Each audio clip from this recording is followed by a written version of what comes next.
Indian economy is one of the strong performers, says the International Monetary Fund. The fund projected a 6.8% growth rate for the country for the year 2024.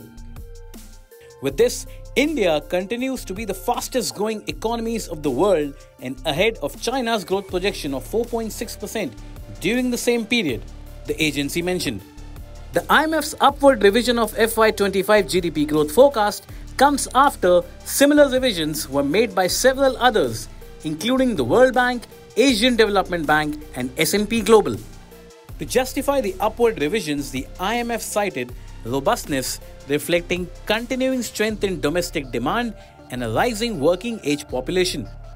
The IMF forecast for FY25 is, however, still 20 basis points lower than the Reserve Bank of India's 7% growth projection. In the current financial year, the fund expects CPI inflation in India to average 4.6%, slightly higher than the 4.5% projection of the RBI.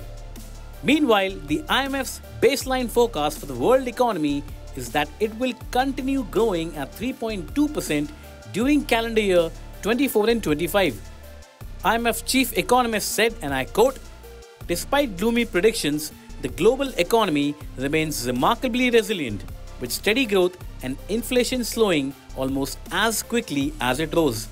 The journey has been eventful, starting with supply chain disruptions in the aftermath of the pandemic, an energy and food crisis triggered by Russia's war in Ukraine, a considerable surge in inflation, followed by a globally synchronized monetary policy tightening."